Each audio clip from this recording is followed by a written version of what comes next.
Hi, Willie Brian Jones here. Today we're going to talk about smoking brisket and making pastrami. Smoking meat is something that Inge and I developed a passion for when we lived in Texas. We had a unique opportunity to get free meat. Yes, free meat. The Army had a big problem with wild pigs on its Fort Hood area, and they would go out and shoot these animals from a helicopter. It's not very nice to think about, but we got free pigs. The only drawback to that was we had to process the meat ourselves.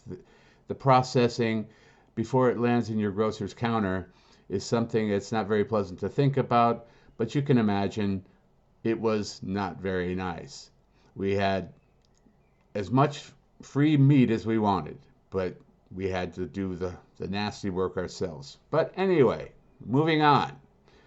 We had purchased an electric smoker from a company in Canada. It was a fantastic device that was basically an aluminum box that was insulated, and at the base of the box was a little heating element, and you would put a steel bowl on top of that heating element with wood chips that had been soaked in water, and the chips would smoke, and we would leave the meat in there for a long time and then pull it out when it was ready, and it was always perfect, always tasty. We had way more than we could eat, and we did give a lot of that good stuff away. We made our own sausage, which was something that Inge learned how to do when she was a girl, and she taught me how to do it, and that was a lot of fun, making sausage, smoking pork, and also beef brisket, and that's what we're going to talk about today, smoking a brisket. And the first step in that is to brine the meat. Brine the meat, that means you put it in a bowl of salt water and let it soak for a while. This beef that you will see today had been smoking for 2 weeks in the salt solution with pickling spice. This is the same pickling spice that you can buy at any German grocery store. So without further ado, we hope you enjoy it and keep smoking. This is my brisket. Actually, it's not a whole brisket. It's about the half of a brisket. That's the breast of the cow. And I've had it,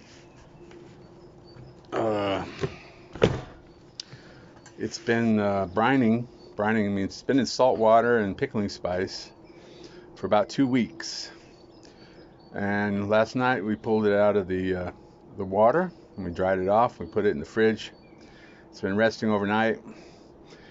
You can see the color of it. It was bright red, and now it's well, it's still red, but kind of lighter red. Okay, now we don't have a smoker here, but we do have a kettle, a Weber Kettle, not a sponsor. And what I've done here, I have lined the outside as far as I could go up the side. I've got charcoal, and I'm going to pour some briquettes as soon as they get good and hot. Well, they're kind of hot. I'll put them on there, see if they go. These briquettes have actually been on the porch since last year.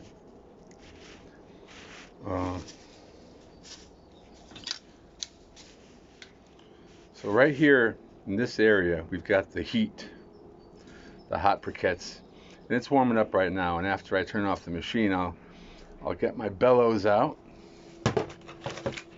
These are my bellows, and I'll concentrate on this area right here, so I get the fire really hot here.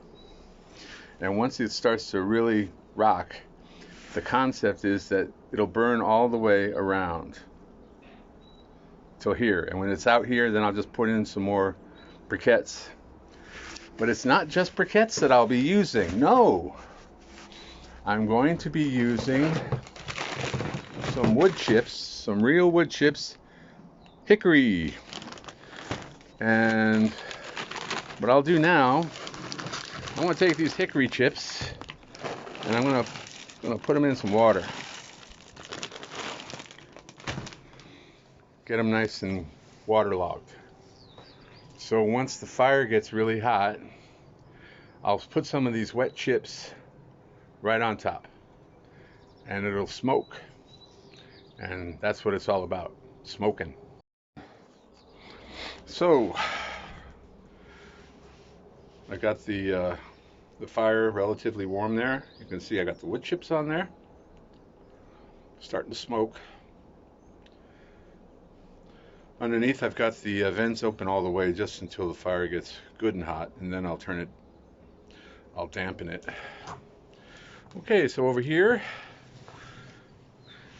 this is the brisket, and this is the rub. The recipe of the rub. You can just go online and Google you a rub recipe that you like and experiment. I can't tell you this rub recipe. I have been sworn to secrecy. So there we go. The other side I already did.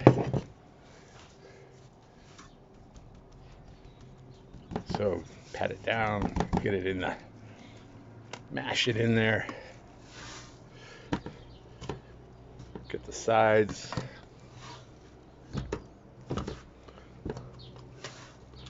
Get it all rubby. Rub the hell out of it. Okay, now, there it goes. Brisket is now on the grill, away from the direct heat.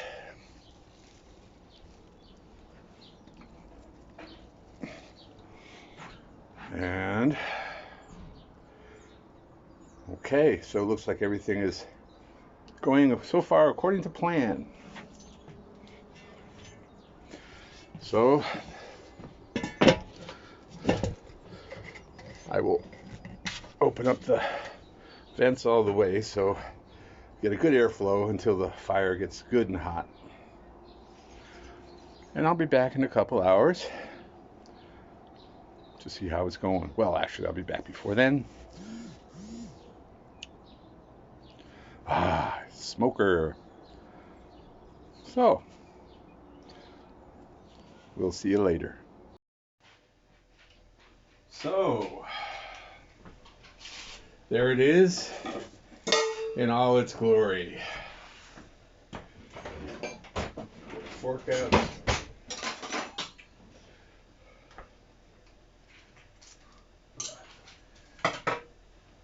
Oh, that's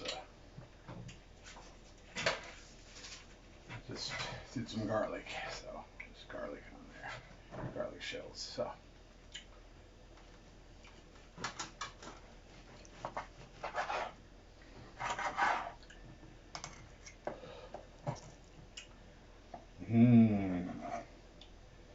Isn't that pretty? Beautiful.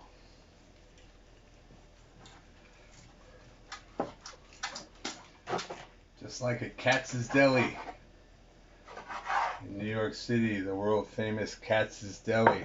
You can see here how the meat, basically, it's falling apart here. Oh.